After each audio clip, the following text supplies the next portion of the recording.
Pegasus test. On today's edition, we're going over the gear we used at Cqb Brutality 2023. And this gear video, as you've heard about in the last 8 episodes of us saying gear matters so damn much, right. We're going to go in depth of it because I have never shot a Brutality so much where gear was the difference in the outcome. Matt, you've been shooting Brutality with me since 2019. Yeah. And we usually place fairly close together and stuff. But this time the gear was just determining everything. Oh, there's a huge difference. And just in terms of like speed of like manipulation of the weapons and stuff like that. Yeah, it was a massive difference. So let's delve into what we learned about PCCs. I did mention in the other videos, but it's worth going over again. Back in September, Matt and I went to a PCC match at the Fairfax Rod and Gun Club's 2-gun action challenge match. And we thought this is going to be the perfect PCC match because they said no target was beyond 100 meters. They forgot to mention that every target was at 100 meters. And Matt and I got humbled, I think is a good word. Yeah. All right, so I chose to use this MP5 clone as my PCC in this match. And how could you not like an MP5? It's freaking awesome. I've got it in the configuration that it was meant to be in. Collapsible stock, surefire forearm, and don't anybody give me any crap about the long barrel. There's reasons for it staying long instead of getting an SBR, one of which is traveling across state lines. But anyways, one of the lessons that Matt and I learned at the PCC match we did at Fairfax Rod and Gun in our subsequent practices at the indoor ranges, red dot was going to be essential. Now, originally I was going to have an EOTech XPS-3 on here, but the mount would not fit and I didn't have time to solve that problem, so I just switched up, got a Holosun 507C and a mount for it that fits on the MP5 from HK Parts. And it fits on good, held zero, can't really complain about the mount or the sight itself. The Holosun 507C is a well-established sight with a good reputation. But what got me was it's 100% co-witness. And when you're looking through the rear sight, you're looking through the circle dot reticle, you're looking through the hood and the front sight post, and then there's a target out there. There is so much clutter that it actually slows down your sighting and probably takes away the advantage of the red dot from you. So that was one of the things that really worked against us. Now, the other thing that probably, well, it definitely did, is the trigger here. The MP5 is designed to be a full auto submachine gun, not a semi-automatic pistol caliber carbine. So the triggers in it, they're designed for full auto, which means they're mushy sponges, not precision and crisp. Whereas the AR that Matt had a mil-spec trigger in it, but on the good side of mil-spec, and he was able to establish a much higher rate of fire, which had a very big impact on his score. Combine that with an uncluttered sight picture through his red dot, and he had a dragster compared to my Willys Jeep.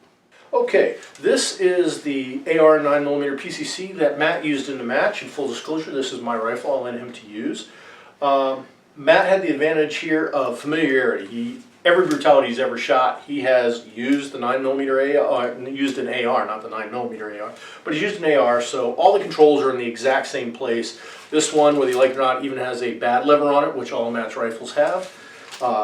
Controls were in the same place, same sighting system, same Holosun he's used to. The only thing that was different for him was the caliber. Now, the advantage he had here with the Holosun, with the sights folded down, nice, clear, unobstructed sight picture, and the trigger, as I was just mentioning about the MP5. This is an Anderson lower. It has an Anderson lower parts kit in it. This was designed originally to just be a fun range gun, and yet the trigger in it is really pretty good. It is definitely on the good side of mil-spec. And as you see in the video series, Matt can put out quite a staccato of fire with this thing as compared to what I can do with the MP5. So that pretty much accounts for the difference in our performance, sighting system and trigger. It literally all the way came down to that. Matt also threw his 3x magnifier on that he only brought on a just in case thing And that really worked for him too, especially if you go back and look at the videos on stage 1 and stage 2. Now stage 1 he'd say it worked for and against him, but on stage 2 it definitely made the difference because it cut through the glare, and your far away target you had to hit was through kind of the icon of sin, as they called it. Very small presentation where you had to line on it just right, and having a magnifier allowed him to get his target acquisition orders of magnitude faster than I did. So the real thing here is the sight and the trigger. All right, part of the gear that really played into Matt and I's performance was the gear we used to carry our equipment. Now, mine is a bit of a hodgepodge here.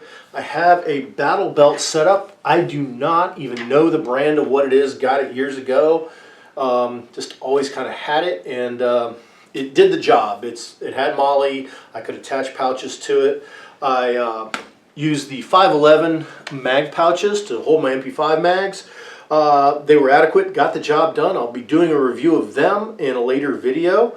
Then I had a Blackhawk quick disconnect system here. Notice nothing's on it because there was no pistol used in this match. In Brutality matches, when you shoot PCC, you are not required to use a pistol. So I left it behind. Had some canteens because if you're going to Brutality and you're not hydrating, you're wrong. I use standard USGI MOLLE canteen pouches. You can see one in Woodland, one in Multicam. Had some pistol mag pouches, one using the pistol, so nothing in the pistol mag pouches, and another set of the 511 SMG mag pouches. And then finally for suspenders, I'm using some Danish PLCE suspenders in their M84 pattern. And the reason I'm using these is there was a deal on Sportsman's Guide for like 15 bucks. I got 3 of them, and I needed suspenders for it, and it worked out perfectly. Not the most color coordinated stuff, but who cares? This is not a fashion show. Finally, topped off on my head with a Team Wendy bump helmet for no other reason than a super good GoPro mount that's stable and gets a good shot down the firearm when you're recording, as you see in the videos. All right, now let's take a look at what Matt used during the match.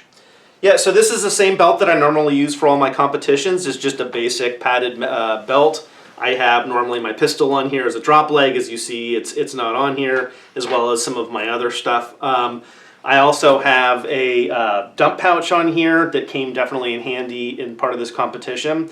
Honestly, what kind of was the mainstay here and the best is these Varusteleka PCC pouches. These things were awesome. So they're MO5, beautiful camouflage. These things were awesome. So I was able to adjust these down so that they were, from a mag retention standpoint, they're tight, but they're not too tight. Mags were easy to get in and out. They come with a elastic as well as a flap that is available on them. They can be taken off as well. I elected to take them off. Honestly, these things from a retention standpoint, I was actually at one point had this upside down, dumping them, trying to see if I could get the mags to come out, and they wouldn't. So, but they easily slide out, as you can see. No problem getting them out, no problem getting them in. So I elected to go this. It was a lot higher speed and much easier to use. All right, as you can see, we went with a really minimalistic gear on this, and this was our first PCC match, so we took it easy as we could. You can't really take it easy in Brutality, but we've definitely gone more geared up for sure. Yeah. We're going to do something a little different here. In a gear video, normally we talk about the gear, and we've done that pretty much in detail here. Now we're going to apply the lessons learned that we had at this match, because I would say out of any Brutality match, this is the one I've learned the most. Yeah, I agree. As stated at the beginning of the video, we did PCC because Cqb Brutality was the time to do it. We know what SUP's like. We've been there for several matches besides Brutalities, and you are limited in range there. So any match, even if you're engaging long 200 range targets, most of your stages are going to be short range. We knew that. Carl had said at In Range that at the stage brief at the beginning of the match that, oh, I'm experimenting here, and that's why we have this Deadeye division. That's why we have a shotgun pistol division. That's why we have a 2-gun division, a 3-gun division. And Matt and I decided, well, if they're experimenting, PCC is what we need to do, because we've never done PCC. And after getting humbled at the Fairfax match, we started to work at the indoor range, and right away we noticed that there was a massive difference between the two guns. Agreed. The speed was being the first one that came to mind. Yeah. And while you don't see it on video, Matt and I, when we were practicing indoors, would switch each other's guns out, and the guy with the AR was always faster. Yeah. Hands down. And that really started to come out, and we made a prediction about the match that gear would make the difference and that he would probably beat me. Now, we figured that it was going to be 10 places difference, I think we said. Yeah. It ended up being a lot more like 30-something places difference for a few reasons. But in a match environment, the AR PCC just trumps everything else. I mean, you have the ability to trick that out. The rifle itself is incredibly basic. I built that gun as my go-to the indoor range gun to practice just the way I would with my regular rifle. The only difference it being a 9mm. And I've wasted no money putting Gucci items on it. Although I may change that plan now. Everything on it's stock. And everything stock compared to everything stock on this MP5 here, it outperforms it. It's a dragster as compared to just a reliable old Jeep. In comparison, I mean, the speed there was incredible. Yeah, no, agreed. And it's, I mean, honestly, it's a familiar manual of arms. The MP5 is just a little bit different. Everything's just, different. We don't shoot a lot of MP5. We shoot a lot of AR caliber, ARs in multiple calibers. And so it's just easy. It's very intuitive. I'll say is this design here is almost identical to my competition gun that I used in Cqb Brutality, minus the 9mm. So if you see a lot of my stages, I was very fast in acquiring targets. I was very fast in making my hits. Honestly, the thing that was the difference for me that actually cost me time was mag changes, and it's just a different mag change using a 9mm in that Colt mag versus a traditional Magpul mag for 5.56. Yeah, and the funny thing about it is we had essentially the same sighting system in the fact that we're both using a version of Hollow Sun. Yep. And regardless of what Hollow Sun you're using, you're getting the same reticle. Yep. You both had circle dot reticles, which is the best reticle, hands down. Yet yours being unobstructed because you could fold your sights out of the way definitely gave you faster sight acquisition versus mine where there's so much clutter, as you saw at the insight I put at the beginning of the video, that all the advantages that you get in speed of target acquisition with the red dot were nullified. Yeah, agreed. And it was basically taking me down to iron sight speed. Yeah. It definitely was. It was hard to acquire. I mean, I got to shoot a little bit, and it's different. It's definitely different. There's just a lot of other things that you have to take into account rather than just having a nice crisp vertical dot on your target. Yeah, and if you go back and watch stage 2, that's where you notice it. The icon of sin, that made the difference. Somehow the time of day between when Matt and I shot, there was this glare monster going on. Yeah. That definitely got me too, and you can even see in the thumbnail that there's glare coming off the gun. But when you on the far shot, Matt is almost 1 for 1, a couple misses, not many. Whereas I'm launching round after round, just putting the sight in the general direction because your magnifier cut through all that glare. Yep. It made your target pop out and it was the design of the stage. The target through the hole blended in with all the crap they put around the hole, and I was just finding, I know on one of the runs, I think the second or the third, that when the RO called the hit, I noticed on the left side of the circle, there's the little stadia line there. I'm like, oh, put that next to the black spot on the target, and that's how I was aiming. And every time I pulled the trigger, he called hit, so like, I'm like, all right, I'm going to take it. Yeah, the nice thing with the magnifier is it was basically magnifying up, so all I could see was the hole in the target. So it was extremely easy to acquire it. So all that sort of noise that you had to deal with in terms of the backstop and the targets and then the circle, for me it was just right into that circle. So I think that made a huge difference. Oh, absolutely. And you see it in the video when you watch that video. From the start signal to when both of us carry the first kettlebell up, we put it on the table at the exact same time. We get through the first target with the 5 rapid shots almost the exact same time. The speed difference, you pull a little bit ahead on the second rapid fire close target. But when you switch to the long range target, you've already run back, got the next kettlebell, and are approaching the bench again before I've gotten the 5 shots. Yeah. And I mean, just like you beat me by 28 seconds on that stage. you know. It was cumulative, and you could see, especially like my last 5 shots in the on the far distant target, like it was 5 for 5, very quick succession. It was just one of those things that as you went as you started going, I expected to actually slow down. I felt just the repetition, I actually was speeding up, whereas you were kind of limited on the weapon system. It wasn't a shooting capability, it wasn't anything else, it was just more of like having to deal with the cluttered sights and a mushy trigger, things like that were probably the downfall in that one, between making such a big time difference. Yeah. Now, these are things that can all be fixed. Magpul makes a lower receiver for the MP5 that you can drop AK parts in, or AR parts, excuse me, into. So I could put that on there and have a nice Geisley trigger, and I can increase the rate of speed on the gun. That's not a problem. But this was a lesson learned for the match.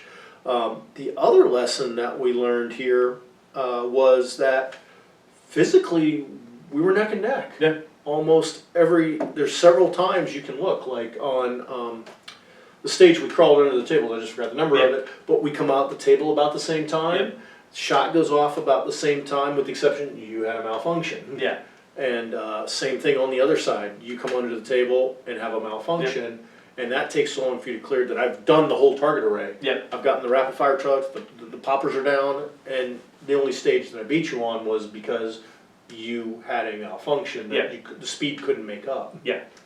No, agreed. And you talk about it as stage 2. I mean, we were literally putting that 88-pound kettlebell down at almost the exact same time, like within a half second. It was very quick. Physicality wise, I think we were definitely neck and neck. It was geared. It really was. It was the weapon system. Honestly, was the deciding factor between the two of us. Oh, definitely, and it just shows to show that. Very viable weapon system. It worked. I had a couple, I wouldn't really say malfunctions, more as user-induced malfunctions, because on the MP5, the bolt doesn't lock back like the AR does when it's empty, and you have to lock that bolt back. Sometimes the magazine will seat, but not every time, and that tripped me up, especially on stage 7, where I'm just fumbling with it. And on stage 8, when I had that malfunction there at the beginning, it even took the RO to say, lock it back. Oh, yeah. Now it works. Yeah. That's unfamiliarity with the weapon system as compared to that weapon system, where it's easy to say Matt and I are way more familiar and comfortable with the AR than with that. Agreed. No regrets about my choice of gun, because when is an MP5 not cool? Yeah. Agreed.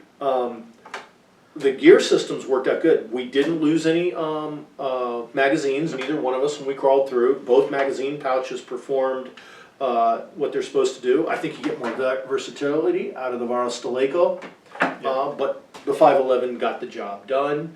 I wish I had given up some real estate with the canteens, although hydration is important, and I used my canteens during the match. I wish I'd have brought a dump pouch, and the reason for that is stage 7.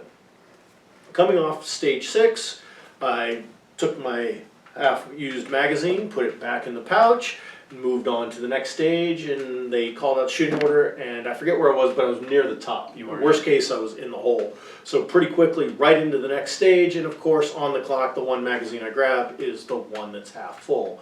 And had I not made that mistake, I think on that stage, you and I would have been about that far apart. Yeah, agreed. Because the neat thing about that stage is, you come off the bonus side ahead of me. Yeah. Significantly ahead of me. Yeah. Yet, because you have a magazine fumble, we go in, I actually get my shots off first. Yeah. And the only problem I encounter after that is, besides my own reload for short-lived magazine, is one popper just really needed to be hammered to go down. Yeah. And I think that popper caused you problems too. It did, yeah. It was that was a weird stage. It's just like there was just little things, and it's like you said. It was I came off pretty significantly faster off the bonus stage, but yeah, it was getting over there. I fumbled, and again, it's I'll say it's an extremely comfortable, easy to use weapon system, but not being as used to the 9mm mags, those Colt mags. Just getting it in, like it was a thing that I consistently did all day long, which is I would get it in, and I wouldn't get it fully seated, and then I would go to shoot, it would slide out, or it wouldn't, I'd get it in and it just wasn't in there quite right. You know, you can see through multiple stages, so it was a thing, but, Yeah. It's definitely, the PCCs are more finicky about their mags. Yeah. I was no quicker on my mag changes with the MP5 either, so that was something where we were equal. Yeah, yeah. It's the one equal thing on the weapon system. What would you change if you could? You know, honestly, I don't think it would necessarily change anything. I mean, I have moments in time things like where I, you know, having the magnifier up on stage 1 where I was, you know, engaging really close targets. I mentally was like, got to get that out of the way. It was up. You know, the buzzer went off, and you know, you forget everything other than shooting at that point. And so I ended up missing a target just because it was so close in.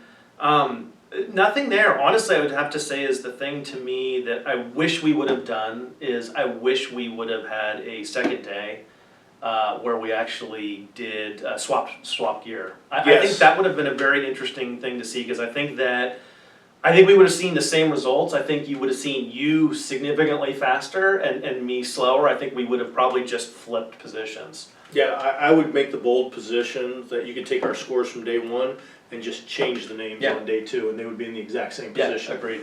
Only difference would be if picking up a penalty, because it was the bonus stage. Yeah. On stage 7, you had 2 below the neck shots, but it was on the bonus side, so that cost you a total of 20 seconds in bonus time. Mine was 1 on each side, so it cost me 10 seconds of bonus time on one side and 60 seconds of penalty on the other side. Yeah. That would have been about the only thing that would have changed the outcome. Yeah. Not making, because I think we both would have gone into the next day going, hold a little higher on the target. Yeah, agreed. Yeah.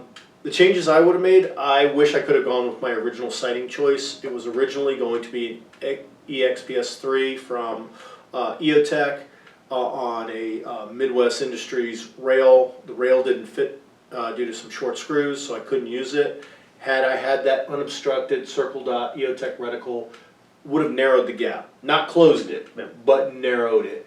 Because of the uncluttered sight picture, I would have done better. I can't say I would have had a better stage 2, but on the other stages where you can just see Matt pulling away faster, I would have closed some of that with better target acquisition. Prime example, stage 8, the FBI stage, that was all about target acquisition. Stage 7 was all about target acquisition, and I think on those 2 stages in particular, that really would have made a difference. Yeah, it really is disappointing you weren't able to use that, because that would have actually been, I think, closer. It would have been more of weapons system versus sights, and I think, you know, I think that there's a difference there. I think that from a sighting perspective, if we had similar sights, just to see the difference between triggers and weapon systems and stuff like that, rather than sights, that would have been a more interesting result. I agree. Now, luck has it for us in the fact that, well, it hasn't been announced yet in the 2024 matches. I'm sure there'll be another Cqb Brutality, and if the format turns out to be the same, where over 3 days they offer the same course of fire and you can do different weapon systems, we will have the opportunity to switch for that one. And also, there's the opportunity between now and then for me to dig into the bank account and upgrade this thing. You know, and then we'll see if putting a better trigger in there will narrow that speed gap down. Having the unobstructed sighting system, if that will make a difference as well. So, something to see. Now, hopefully, we will get to a PCC match between now and then, and Matt and I will switch guns just to see if that proves the theory in a test environment. Yep, great. Yep. We'd like to thank you for tuning into this edition of Pegasus Test. Please comment, like, and subscribe, and tune in for more match videos.